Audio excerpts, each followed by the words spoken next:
appendix, but details of his demise remains mysterious to this day. Okay, so people, he had to have planned this, because who passes away on Halloween? Okay, somebody that obviously wants to be remembered every year on a holiday that's iconic. That's who. And now would be a good time to like the video and to subscribe to my channel. So for over 30 years, Harry Houdini dazzled audiences with his different stunts and superhuman endurance. So what finally put him 6 feet under? The Hungarian-born escape artist jumped off bridges while handcuffed and wearing leg irons. He slithered out of sealed milk cans filled with water, and he devised a Chinese water torture cell in which he submerged and suspended upside down by his ankles. None of those did he. I guess he was able to get out and survive. So Houdini's heart-pounding getaways usually involve a healthy dose of trickery, and but they were also genuine risk. In 1915, Houdini nearly suffocated during a stunt in which he was shackled and buried under 6 feet of dirt. Houdini had made a career out of surviving the impossible, which only made the circumstances of his 1926 death all more mysterious. The 52-year-old performed before a packed audience in Detroit on October 24th, but was rushed to the hospital afterwards with an apparent case of appendicitis. He died just a week later on Halloween, leaving his legions of admirers bewildered. Okay, so an obituary in the New York Times expressed shock at the passing of the man who so often had seemed to thousands to be cheating the very jaws of death. And I want to talk about something else. So I've been to Detroit, and I don't remember anybody talking about Houdini there. And I think they should have had some of his cool, iconic stuff there. But I did see they had Houdini stuff in Las Vegas when I was in Vegas. So, I don't know why they don't have it set up in Detroit.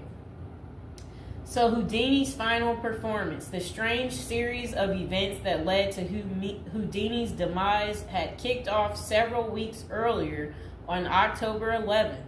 1926, while being shackled into his Chinese water torture cell during a performance in Albany, New York. So it says he was struck on the leg by a piece of faulty equipment. He hobbled his way through the rest of the show, but was later found to have sustained a fractured left ankle. Against doctors' orders, Houdini continued his torture and traveled to Montreal, where he gave a lecture at McGill University. Just a few days later, on October 22nd, he invited some McGill students to visit him in his dressing room at the Princess Theater. The magician's sore ankle was still bothering him, so he plopped down on a couch while the group chatted. At some point, a student named J. Gordon Whitehead arrived and asked Houdini if it was true that he could resist hard punches to his abdomen, a claim that the magician had supposedly made in public. According to witness Sam Smits, when Houdini said the rumors were true, Whitehead abruptly delivered 4 to 5 terribly, forcibly deliberate, well-directed blows to his stomach. Houdini was still reclined on the couch and had no time to prepare for the punches, which appeared to leave him in considerable pain. And now would be a good time to like the video and to subscribe to my channel. Do you like this new series? This is the Death series, and there will be more series to come and more episodes from the Death series as well. And do you like my prison series? And if you haven't checked out my prison series I created just for you, you can go ahead and check out my playlist. And there's also a love spell series that I think you will enjoy too checking out. Okay, so Houdini brushed off the incident at the time, but that same evening he began to complain of discomfort and stomach cramps. His condition only worsened the next day when he boarded an overnight train to Detroit for a new run of performances. The magician developed severe abdominal pain, cold sweats, and fatigue, and his temperature rose to 104 degrees. A doctor suspected appendicitis and instructed Houdini to go to a hospital, but the performer insisted on taking the stage for his opening night show at Garrick Theater. Isn't that really funny? He still wanted to work even though he wasn't doing so well. Okay, he proceeded to struggle through his routine before collapsing immediately after the final curtain. The show would be Houdini's last. The same night, he was taken to a Detroit hospital and prepared for surgery. Doctors successfully removed his appendix, which was found to have ruptured several days earlier, but it had already poisoned his insides. Despite a grim prognosis, the magician clung to life until October 31st, when he died with his wife Bess and his two brothers by his side. The official cause of Houdini's death was listed as peritonitis caused by a ruptured appendix. At the time, the magician's doctors firmly believed that the illness was the result of so I guess some guy had given him something backstage during an encounter in Montreal. Okay, so such cases of traumatic appendicitis are extraordinarily rare. One study found only a couple dozen instances over a nearly 20-year period, but in 1926 the diagnosis was widely accepted. Houdini's life insurance company was even forced to pay his wife a double for accidental death. Okay, so doubts arise over the escape artist's death. Houdini was laid to rest in Queens, New York.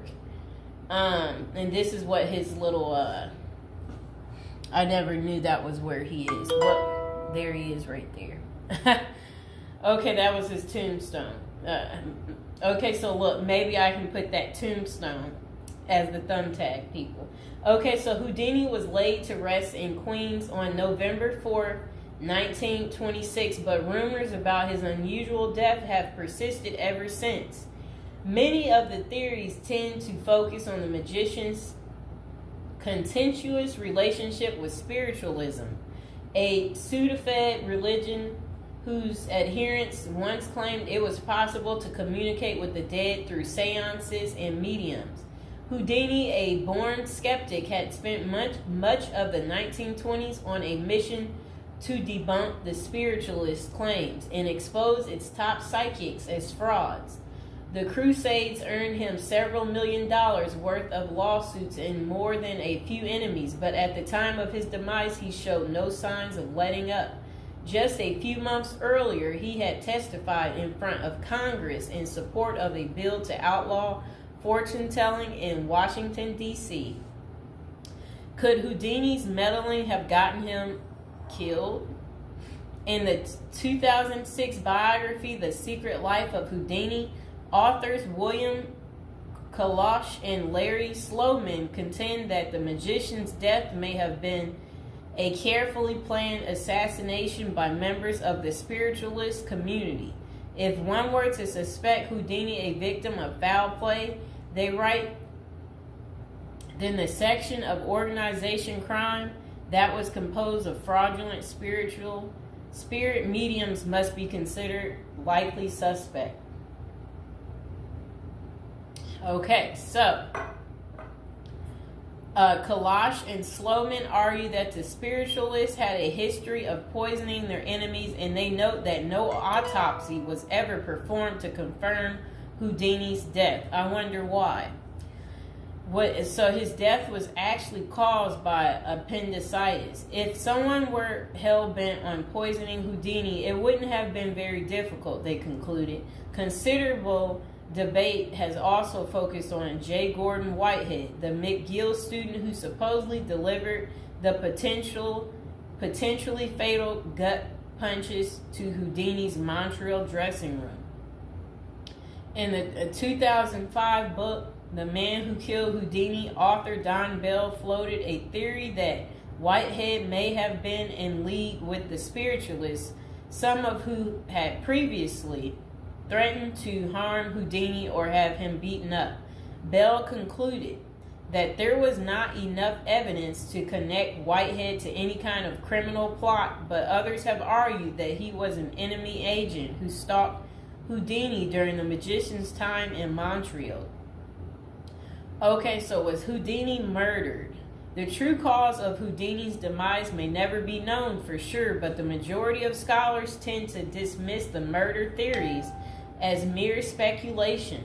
For them, the more pressing question is whether Houdini's ruptured appendix had any connection to the stomach blows he received a few days earlier. Don't forget to like the video, and if you're new to the channel, go ahead and hit that subscribe button. So while the evidence shows that such conditions is indeed possible, many consider it more likely that Whitehead's punches simply caused Houdini to ignore an already existing case of appendicitis. By the time the magician finally sought out treatment, the theory goes it was already too late. Interestingly, perhaps the most sought after source for information about Houdini's death is none other than Houdini himself in what amounted to his ultimate test of the spiritualist claims. The magician promised his wife Bess that he would try to communicate with her from beyond the grave. Bess went to hold an annual Houdini seance for 10 years before finally abandoning the search in 1936. Fans and fellow magicians have since made the seance a Halloween tradition, but thus far, the great Houdini's ghost has refused to speak. I wonder why. So I hope you guys enjoyed hearing about what happened to Harry Houdini and how he passed away on Halloween.